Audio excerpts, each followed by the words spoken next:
Why did my grandmother believe ChatGPT instead of taking me to the hospital?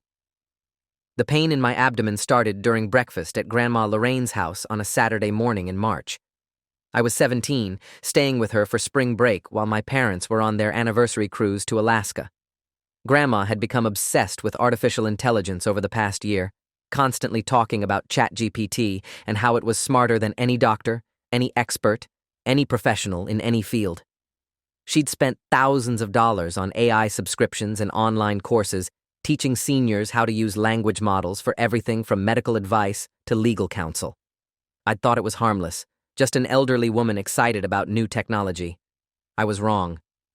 The pain started as a dull ache on my right side, then sharpened into something that made me drop my fork onto the plate with a clatter. Grandma looked up from her phone where she'd been typing something into ChatGPT, asking it about the best fertilizer for her rose garden. "What's wrong, Austin?" she asked. I pressed my hand against my side and felt the pain intensify when I applied pressure. "My stomach hurts. Right here, it's really bad." Grandma set down her phone and came around the table to examine me. She pressed her fingers into my abdomen exactly where it hurt most, and I cried out. The pain was sharp and hot and wrong. She pulled her hand back and nodded as if confirming something. "Let me check with my AI assistant. It's better than going to the emergency room and waiting for hours." She picked up her phone, and I watched her type into ChatGPT, describing my symptoms in detail. I tried to tell her that the pain was getting worse, that I felt nauseous, that something was seriously wrong. But Grandma held up one finger, signaling me to wait while she read ChatGPT's response. Her face brightened as she scrolled through the AI's answer. "It says you probably have gas or indigestion. It recommends drinking peppermint tea and lying down on your left side. See? No need for expensive emergency room visits. The AI knows exactly what to do." I shook my head, feeling sweat forming on my forehead despite the cool morning air. "Grandma, this isn't gas. This is different. I think something is really wrong. Can we please just go to the hospital?" She waved her hand dismissively and went to the kitchen to make peppermint tea. The AI has analyzed thousands of medical cases. It has more knowledge than any single doctor. Trust me, Austin. I've been using it for months and it's never been wrong. Last month it diagnosed my neighbor's skin rash as eczema when her doctor said it was psoriasis, and the AI was right. It prescribed her a cream that cleared it right up. I wanted to argue, but the pain was intensifying, radiating from my right side across my entire abdomen. I felt feverish. My hands were shaking. Grandma returned with a cup of peppermint tea and made me drink it while lying on my left side on the couch. The tea did nothing. The position did nothing. Within 30 minutes, the pain had escalated to the point where I couldn't speak without gasping. Grandma checked on me and frowned, then returned to her phone. She typed more questions into ChatGPT, this time adding that the peppermint tea hadn't helped, and the pain was worse. I heard her reading the response out loud. "It says the pain might be from constipation or a mild stomach virus. It recommends a warm compress on the abdomen and taking an over-the-counter pain reliever. It also says that if the pain persists for more than 24 hours, then consider seeing a doctor. But emergency rooms are overly cautious and often run unnecessary expensive tests." She brought me ibuprofen and a heating pad, placing the pad on my stomach despite my protests that it made the pain worse. "The AI knows best, Austin. You young people always panic over every little ache. In my day, we toughed these things out. And now with AI, we have access to medical knowledge that would have required a doctor's degree. Why pay hundreds of dollars for an ER visit when I have this incredible tool right here?" I tried to sit up, but the movement sent a sharp spike of pain through my abdomen that made me cry out. Tears streamed down my face. "Grandma, please. Something is really wrong. This isn't normal. I need to go to the hospital, please." She looked annoyed, as if I was being deliberately difficult. "The AI says you're experiencing normal digestive discomfort. Stop being dramatic. You're just scared because you've never had stomach pain before. Trust the technology." By noon, the pain was unbearable. I was curled in a fetal position on the couch, crying, unable to move without excruciating agony. My fever had spiked, and I was shivering despite the heating pad. Grandma kept consulting ChatGPT, typing in updates about my condition and reading the responses as if they were gospel.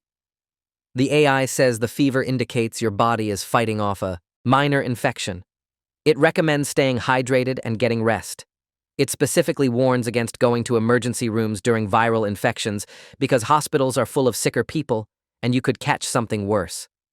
I begged her to call my parents, to call 911, to do anything except keep asking an AI chatbot what was wrong with me. But Grandma had become convinced that ChatGPT was infallible, that it had access to more medical knowledge than any human doctor, that trusting it was the smart, modern thing to do. She'd been reading online forums where people claimed AI had diagnosed conditions doctors missed, where people credited ChatGPT with saving their lives by providing information their doctors hadn't considered. She'd become part of an online community that treated AI as a replacement for professional medical care, seeing doctors as outdated and unnecessarily expensive. Around 2 p.m., I vomited. The pain when my abdominal muscles contracted was so severe I screamed. Grandma rushed over, and I saw genuine worry in her eyes for the first time. She grabbed her phone and typed frantically into ChatGPT. The response must have reassured her because her expression relaxed. The AI says vomiting is normal with stomach viruses. It's your body's way of expelling toxins. It recommends small sips of water and continuing to rest. You'll feel better by tomorrow. I was too weak to argue anymore. Too weak to do anything except lie there and feel the pain consuming my entire body. My abdomen was rigid and swollen. Every breath hurt. I drifted in and out of consciousness, hearing Grandma's voice in the background talking to someone on the phone about how well ChatGPT was managing my illness, how she was saving money by not going to the ER, how modern technology was making doctors obsolete. At some point, I heard her on a video call with her online AI community, showing them screenshots of ChatGPT's advice and receiving praise for being progressive and tech-savvy. They encouraged her to trust the AI, shared their own stories of choosing ChatGPT's advice over doctors, told her she was doing the right thing. Around 5 p.m., I lost consciousness completely. I don't remember anything after that until I woke up in the hospital 3 days later. The doctors told me later what had happened. Grandma's neighbor, a woman named Priscilla Vaughn, who was a retired nurse, had come over around 6 p.m. to return a borrowed book. She'd found me unconscious on the couch with a fever of 104 degrees and an abdomen so distended and rigid it was obvious even to a layperson that something was catastrophically wrong. Priscilla had immediately called 911 despite Grandma's protests that ChatGPT said I just needed rest. The paramedics arrived within 8 minutes, and their assessment was rapid and horrifying. My appendix had ruptured hours earlier, spilling infected material throughout my abdominal cavity. I was in septic shock with multiple organ systems beginning to fail. The lead paramedic, a man named Dante Ruiz with 15 years of experience, later testified that I was minutes from death when they arrived. Another 30 minutes of delay would have been fatal. They rushed me to St. Michael's Regional Hospital, where an emergency surgical team was waiting. Dr. Keiko Nishimura, the trauma surgeon on duty, performed an emergency laparotomy. She found my abdominal cavity filled with pus and necrotic tissue. The ruptured appendix had been leaking for at least 6 hours, creating a massive infection that had spread to my intestines, liver, and peritoneum. Dr. Nishimura spent 4 hours cleaning the infection, removing the destroyed appendix, and irrigating my abdominal cavity with liters of antibiotic solution. She had to remove 18 centimeters of necrotic intestine that had been destroyed by the infection. I remained in surgery for 6 hours total, with a second surgical team joining to help manage the extensive damage. When I finally woke up, 3 days later, I had tubes coming out of my nose, mouth, and abdomen. An ICU nurse named Timothy Walsh explained that I'd been in a medically induced coma while my body fought the massive infection. My parents had been airlifted off their cruise ship and rushed back. They were at my bedside, both looking like they'd aged 10 years. Mom was crying silently, holding my hand. Dad's face was set in an expression of controlled fury I'd never seen before. The doctor came in shortly after I regained consciousness. Dr. Nishimura was in her 50s, with kind eyes that couldn't hide her anger at what had happened. "Austin, you're very lucky to be alive. Your appendix ruptured and you developed peritonitis and septic shock. If your grandmother's neighbor hadn't called 911 when she did, you would have died. As it is, you've suffered serious complications that will affect you for the rest of your life." She explained that the infection had caused adhesions in my abdominal cavity, scar tissue, that had glued my intestines together in places. I would need at least 2 more surgeries to remove the adhesions, and potentially more in the future if they caused bowel obstructions. The sepsis had damaged my kidneys, requiring ongoing monitoring and possibly dialysis later in life. My immune system had been compromised by the massive infection, leaving me vulnerable to future infections. I'd lost a significant portion of my intestine, which would cause digestive problems and require dietary restrictions permanently. The doctors estimated I'd need medical care and monitoring for the rest of my life, with total costs likely exceeding $1 million. Dad's voice was cold when he asked Dr. Nishimura the question I knew was coming. If she'd brought him to the hospital when the symptoms first started, what would have happened? Dr. Nishimura didn't hesitate. Appendicitis is completely treatable if caught early. A routine appendectomy is a simple surgery with minimal complications. He would have been home within 3 days with no permanent damage. The key with appendicitis is catching it before rupture, which typically happens 12 to 24 hours after symptoms begin. Based on the timeline you've described, Austin showed clear symptoms of appendicitis for at least 8 hours before his appendix ruptured. Any medical professional, or even any person with basic first aid knowledge, would have recognized the need for immediate evaluation. Mom's voice was shaking. But his grandmother consulted ChatGPT. She said it told her it was just gas or a stomach virus. She said the AI knew better than doctors. Dr. Nishimura's expression hardened. ChatGPT is a language model, not a medical diagnostic tool. It explicitly states in its terms of service that it should not be used for medical advice and cannot replace professional medical evaluation. Whoever told her otherwise, or whatever online community convinced her that an AI chatbot could replace emergency medical care, shares responsibility for what happened to Austin. This was completely preventable. This was medical neglect. The police came the next day.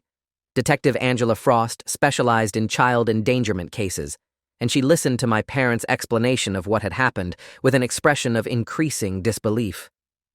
Your mother-in-law refused to take your son to the hospital for a clear medical emergency because an AI chatbot told her it wasn't necessary, and she continued to refuse even when he was screaming in pain, vomiting, and running a high fever? Mom nodded, tears streaming down her face. She's become obsessed with AI over the past year. She thinks ChatGPT is smarter than doctors, that using it for medical advice is progressive and modern. She's part of these online groups where people encourage each other to trust AI instead of medical professionals. They share stories about how AI diagnosed things doctors missed, how they saved money by not going to ERs, how the medical establishment is outdated. I thought it was just harmless senior citizen stuff, learning about new technology.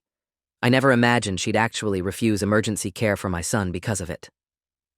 Detective Frost made notes, and her jaw was tight. I'll need to speak with your mother-in-law and review the ChatGPT conversation logs. We're also going to need statements from the neighbor who called 911 and the paramedics who responded. Washington state law is very clear that failure to provide necessary medical care to a minor constitutes criminal neglect, regardless of the reason for that failure. Grandma Lorraine arrived at the hospital later that day with her lawyer, a man named Gerald Stackhouse who specialized in defending criminal cases. She tried to come into my room, but Dad blocked the doorway, and his voice was deadly calm. You're not coming near my son.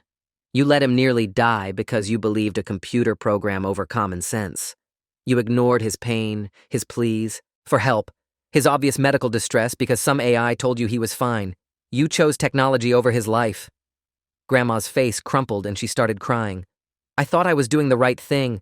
ChatGPT has been so helpful with everything. It diagnosed my friend's rash. It helped my neighbor with her tax questions. It gave me legal advice when I had that issue with the contractor. It's always been right. How was I supposed to know it would be wrong about this? Stackhouse put his hand on her arm to stop her from saying more. Mrs. Coleman has no further comment at this time. Any questions should be directed to me. He handed Dad a business card.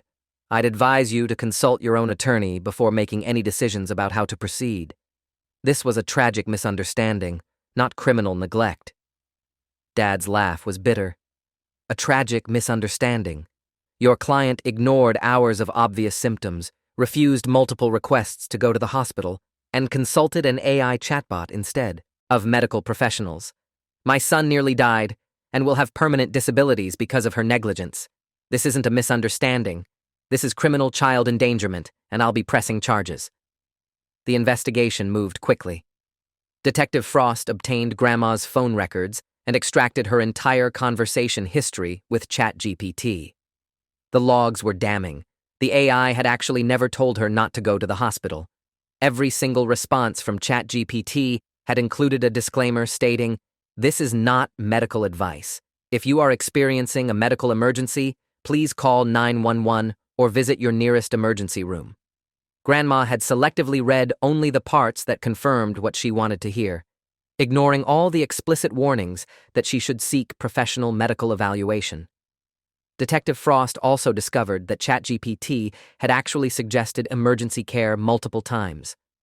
When Grandma had described the severity and location of my pain, the AI had responded, "These symptoms could indicate appendicitis, which is a medical emergency. Please seek immediate medical evaluation." But Grandma had then rephrased her questions, asking about less serious conditions, until she got responses that aligned with her desire to avoid the emergency room. The online community that had encouraged Grandma's reliance on AI for medical advice turned out to be called AI Health Freedom, and it was a disaster waiting to happen. The group had over 50,000 members, mostly older adults who'd been convinced that AI was superior to doctors. They shared stories of using ChatGPT to diagnose conditions, treat illnesses, and even adjust prescription medications without consulting physicians. The group's administrators actively discouraged members from seeing doctors, calling them big pharma shills and outdated gatekeepers who couldn't compete with AI's vast knowledge base. Detective Frost found dozens of stories in the group similar to mine. A woman whose husband died of a heart attack because she'd consulted ChatGPT instead of calling 911, with the AI's warnings to seek emergency care ignored in favor of advice about indigestion. A man who'd nearly lost his leg to infection after ChatGPT supposedly diagnosed his wound as minor, when he'd actually selectively interpreted the AI's responses to avoid going to the doctor. A child who'd gone into diabetic ketoacidosis because her grandmother used ChatGPT to manage her insulin instead of following her endocrinologist's care plan. The pattern was consistent. People would consult the AI with a bias toward avoiding medical care, interpret responses selectively to confirm that bias, and ignore all the explicit warnings that AI should not replace professional medical evaluation. The district attorney, a woman named Veronica Talbot who'd built her career on prosecuting child abuse cases, filed charges against Grandma within 2 weeks. The charges were serious: second-degree criminal neglect of a minor, reckless endangerment, and child abuse by withholding necessary medical care. Each charge carried potential prison time. Stackhouse tried to negotiate a plea deal, arguing that Grandma was an elderly woman with no criminal history who'd made an honest mistake. But Veronica wasn't interested in deals. "Your client received multiple clear warnings from both the AI itself and from her own grandson that this was a medical emergency. She chose to ignore those warnings because she'd been radicalized by an online community that taught her to distrust medical professionals. Her choice to prioritize the advice of a computer program over the screams of a child in her care resulted in near-fatal consequences and permanent disability. That's not an honest mistake. That's criminal negligence, and I intend to prove it." The preliminary hearing happened while I was still in the hospital recovering from my second surgery to remove adhesions. My parents attended and came back looking shaken. The hearing had included testimony from Priscilla Vaughn, the neighbor who'd saved my life.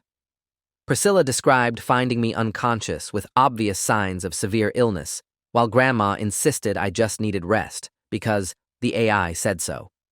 She described calling 911 over Grandma's objections, with Grandma actually trying to stop her from making the call because we don't need doctors when we have artificial intelligence. Dante Ruiz, the paramedic who'd responded, testified about finding me in septic shock and Grandma's resistance to treatment.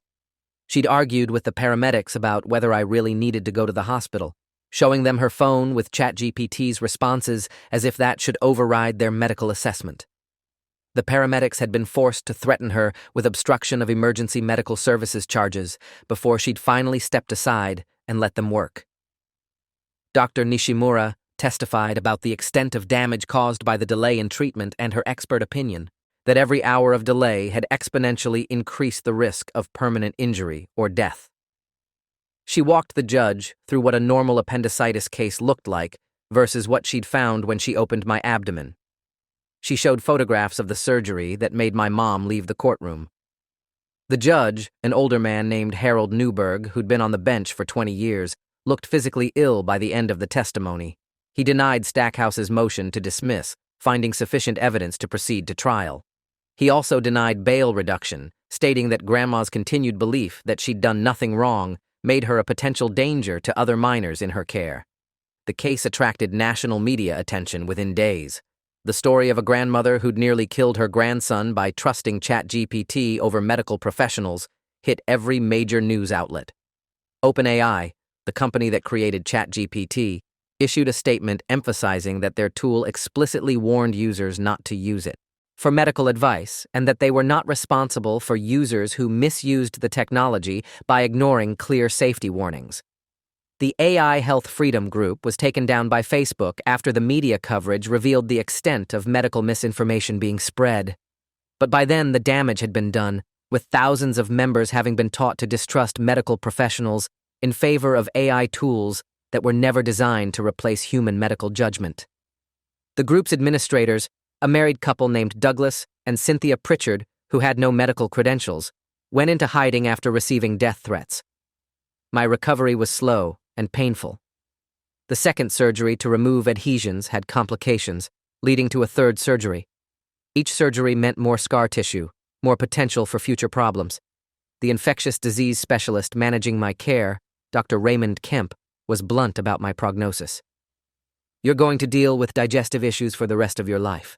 The portion of intestine we removed means you'll need to be careful about your diet. You'll have malabsorption issues requiring supplements, and you'll be at higher risk for bowel obstructions. The kidney damage from sepsis means you'll need regular monitoring, and you may need dialysis eventually. You're 17 years old, and you have the medical issues of someone in their 70s, all because you didn't receive timely treatment for a routine condition." The psychological impact was almost worse than the physical damage. I'd trusted my grandmother completely.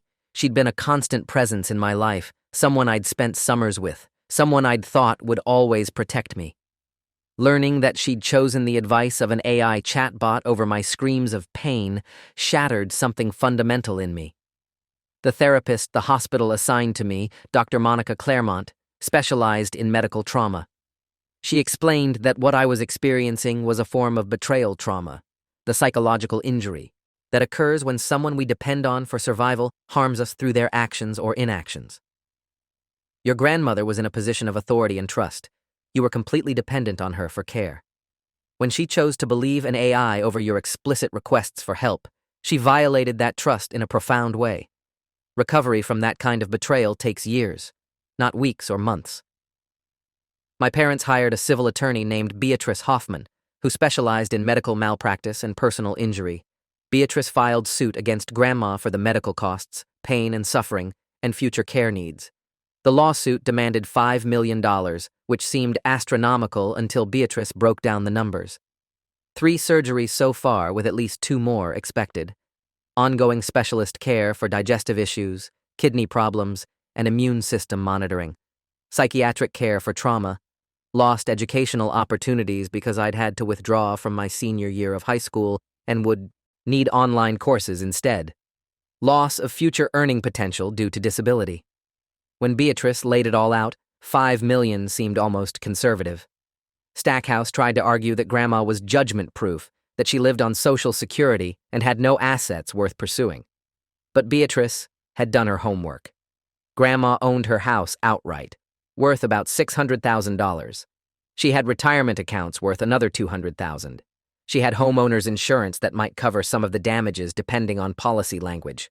Most importantly, Beatrice had discovered that Grandma had been giving paid consultations to other members of the AI Health Freedom Group, charging people $50 per session to teach them how to use ChatGPT for medical advice. That meant she'd been profiting from the exact negligence that had nearly killed me, and it opened her up to punitive damages beyond just compensatory costs. The criminal trial began in September, 6 months after the incident. I was well enough to attend by then, though I had to sit in a wheelchair because standing for long periods caused pain from the adhesions. The prosecution's case was overwhelming. Veronica Talbot methodically walked the jury through the timeline. My first complaints of pain at 8 a.m. Grandma's decision to consult ChatGPT instead of seeking medical evaluation. The AI's actual responses, including multiple warnings to seek emergency care that Grandma had ignored. My escalating symptoms throughout the day. My explicit pleas to go to the hospital. My vomiting and loss of consciousness. The neighbor's intervention and 911 call. The paramedics finding me in septic shock. Dr. Nishimura's testimony about the extent of damage that could have been prevented with timely care. The jury watched the video testimony I'd given from the hospital, describing the pain and fear and desperate pleas for help that Grandma had ignored.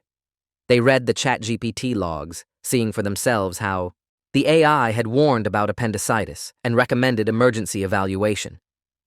They heard from Priscilla Vaughn about finding me unconscious, while Grandma insisted I was fine because AI knows best. They reviewed messages from the AI Health Freedom Group, where members had encouraged Grandma to trust the AI over doctors, with some explicitly stating that emergency rooms were scams designed to extract money from people for conditions that could be managed at home with AI guidance. Stackhouse's defense strategy was to paint Grandma as a victim herself, someone who'd been manipulated by sophisticated technology and online radicalization.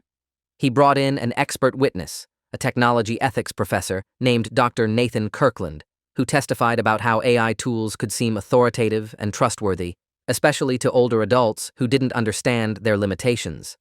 Dr. Kirkland explained that language models were designed to be helpful and convincing, making it easy for users to believe they were receiving genuine medical expertise rather than algorithmically generated text with no real diagnostic capability. But Veronica's cross-examination destroyed that defense. She got Dr. Kirkland to admit that ChatGPT explicitly warned users not to use it for medical advice. She had him read aloud the terms of service that stated the tool should never replace professional medical consultation. She asked him if a reasonable person, after reading those warnings, would still choose to rely solely on the AI during a medical emergency involving a child. Dr. Kirkland had no choice but to admit that no, a reasonable person would seek medical care regardless of what ChatGPT said. The defense also called character witnesses, who testified that Grandma was a loving grandmother who'd never intentionally harmed anyone. Her pastor talked about her volunteer work at church. Her friends described her as caring and generous. But Veronica pointed out that good character didn't excuse criminal negligence. The defendant may be a wonderful person in other contexts, but on March 18th, she made a series of choices that nearly killed her grandson. She chose to believe an AI chatbot over his screams of pain. She chose to ignore explicit warnings from the AI itself. She chose to prevent others from calling 911. Those choices, regardless of her character, constitute criminal neglect. The jury deliberated for 6 hours. When they returned, the verdict was guilty on all counts. Grandma wept in the courtroom. Stackhouse immediately filed notice of appeal. Judge Newberg scheduled sentencing for 3 weeks later. At sentencing, Veronica argued for the maximum penalty, 5 years in prison. This defendant's actions resulted in life-threatening injuries and permanent disability to a child in her care. She has shown no genuine remorse, continuing to insist that she was following medical advice from an AI rather than acknowledging that she chose technology over common sense. She profited from teaching others to do the same, spreading dangerous misinformation that has likely harmed other vulnerable people. She represents a clear danger to the community. Stackhouse pleaded for leniency, arguing that Grandma was 72 years old with no criminal history and that prison time was inappropriate. He proposed probation with community service, presenting a plan where Grandma would speak publicly about the dangers of relying on AI for medical advice as a cautionary tale. Judge Newberg listened to both sides, then delivered his sentence with barely controlled anger. Mrs. Coleman, you were entrusted with the care of your grandson. When he begged you for help, you chose to consult a computer program. When that program explicitly warned you to seek emergency care, You ignored those warnings.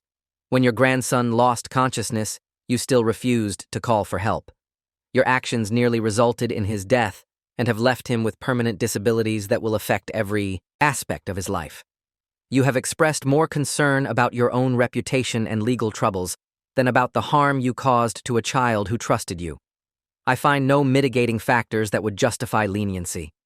He sentenced her to 4 years in prison, followed by 5 years of probation, during which she would be prohibited from having unsupervised contact with minors. He also ordered her to pay full restitution for all medical costs and to surrender any profits she'd made from her AI medical consultation business. Grandma was led out of the courtroom in handcuffs, still crying, still insisting she'd been trying to help. The civil trial happened while Grandma was serving her sentence. Beatrice Hoffman argued the case with the same methodical precision Veronica had used in criminal court. The jury took only 3 hours to return a verdict in our favor: $4.2 million in damages, including punitive damages for Grandma's reckless disregard for my safety and her profit, from teaching others to endanger themselves and their families. Grandma's house was sold to pay part of the judgment. Her retirement accounts were seized. She'd die in debt, with wages from whatever job she could get after prison being garnished for the rest of her life. None of it brought back my health or undid the damage. At 18, I had the medical chart of someone 3 times my age. OpenAI updated ChatGPT's warnings after the case, making the medical advice disclaimers even more prominent and explicit. They added a feature that automatically suggested calling 911 if users described emergency symptoms, but that wouldn't help the people who'd already been harmed by misusing the tool. The AI Health Freedom Group reformed under a new name within months. Douglas and Cynthia Pritchard faced no legal consequences for spreading medical misinformation because they'd carefully crafted their content to include disclaimers that they weren't medical professionals. They'd profited from radicalizing vulnerable people against evidence-based medicine and faced no accountability. My parents started a foundation called Tech Safety for Seniors that educated older adults about the limitations of AI tools and the dangers of using them to replace professional medical care. They partnered with medical organizations to develop guidelines for how to safely use AI assistants while still recognizing when human expertise was necessary. The foundation has helped thousands of families have conversations about appropriate technology use before tragedy strikes. I graduated high school a year late through online courses. College plans had to be adjusted around my medical needs and ongoing surgeries. I'd wanted to study engineering. Instead, I focused on bioethics, wanting to understand how technology could be both beneficial and dangerous, how tools designed to help could be misused with tragic consequences. 4 years after the incident, I testified before Congress about AI safety regulations. I told my story to a committee filled with lawmakers who suddenly understood that AI tools weren't just abstract policy questions, but had real consequences for real people. The hearing led to proposed legislation requiring AI companies to implement stronger safeguards against medical misuse and creating liability frameworks for harm caused when users ignored explicit safety warnings. Grandma was released from prison after serving 3 years with good behavior. She moved to a different state to live with her sister. We have no contact. She sent one letter through her lawyer, a rambling attempt at apology that spent more time defending her actions than acknowledging the harm she'd caused. I never responded. Some betrayals are too fundamental to forgive. The digestive issues Dr. Kemp predicted came true. I've had 6 surgeries total to manage adhesions and complications. I'll need medical supervision for the rest of my life. The kidney damage progressed, and I started dialysis last year at 21. I'm on the transplant waiting list. My life is defined by medical appointments, dietary restrictions, and the permanent consequences of those 8 hours when my grandmother chose to believe a chatbot over my screams for help. She trusted algorithms over intuition, artificial intelligence over human suffering, technology over basic common sense. And I will pay that price every day for the rest of my life. If you enjoyed this, you'll definitely want to see the next ones too. So subscribe now and let me know your take in the comments.